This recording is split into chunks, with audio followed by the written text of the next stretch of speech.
Hello, so let's see this question. This question says a thick rope of density rho, length L is hung from a rigid support. The Young's modulus of the metal of the rope is y. The increase in length of the rope due to its own weight is.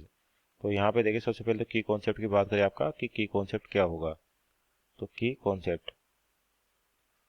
Concept क्या आपके पास इस string के अंदर खुद के wait की वजह से एक्सटेंशन है, तो फाइंड आउट करना अपने को एक्सटेंशन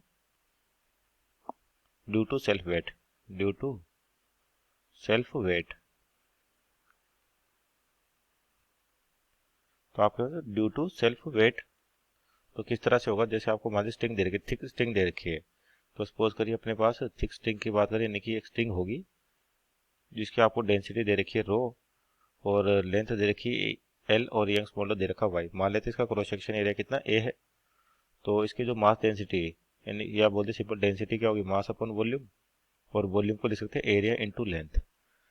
तो अब देखिए यहाँ पर क्या क्या अपने यहाँ बॉटम से मान लो वाई डिस्टेंस पे गए और स्ट्रिंग का एक छोटा सा एलिमेंट लिया डी वाई लेंथ का, डी वाई लेंथ का वाई लेंथ पे गए और डी वाई का एलिमेंट लिया। इस डी वाई एलिमेंट पे जो वेट लगेगा, जो नीचे की स्ट्रिंग है आपके पास यहाँ से वाई लेंथ की, इसकी वजह से आपके पास क्या होगा, यहाँ वेट लगेगा। तो यानी कि बात करें इस वाले डी वाई एलिमेंट की, तो इस पर यहाँ पर डी वाई लेंथ के लिए इसका मास निकालें, तो इसको बोलते हैं एम डैश। एम डैश की वैल्यू क्या होगी, डेंसिटी इंटू वॉल्यूम।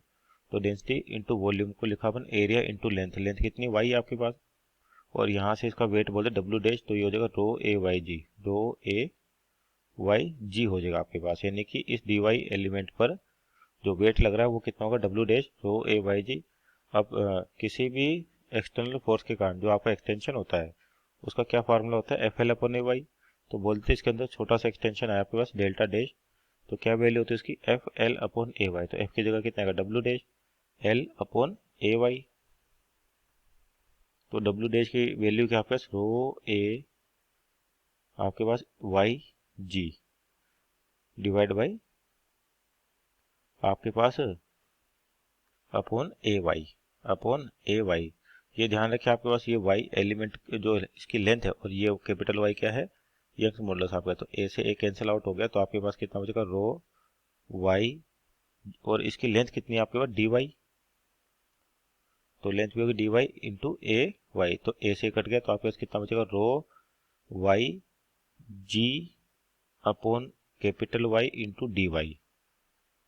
तो टोटल एक्सटेंशन निकाले अपन यहाँ से, तो इंटीग्रेशन का सहारा ले सकते हैं। तो नेट एक्सटेंशन होगा डेल्टा डैश, डेल्टा नेट कितना हो जाएगा, इंटीग्रेशन जो आपके पास रो है यहाँ पे जी अपॉन ए वाई, ये तो कांस्टेंट आपके पास, ए तो कैंसिल आउट हो गया था आपका, रो जी वाई, और क्या होगा वाई डी वाई, और इसकी लिमिट क्या हो जाएगी, जीरो से लेके कैपिटल एल तक। तो कांस्टेंट वैल्यू को बाहर लें, रो जी अपॉन वाई, ये तो कांस्टेंट है बाहर आ गया, तो वाई डी वाई का इंटीग्रेशन होगा Y square by two, Y square by two, और लिमिट कितनी, जीरो से लेके कैपिटल एल तक। तो आपके पास क्या इक्वेशन हो जाएगी इसकी, rho G Y L square by two. तो ये है extension delta dash due to self weight, due to self weight. और चेक करते कौन सा आंसर सही होगा आपके पास यहाँ पे, तो rho G L square Y one by two means option number B is right answer. Hope you understood well, best of luck.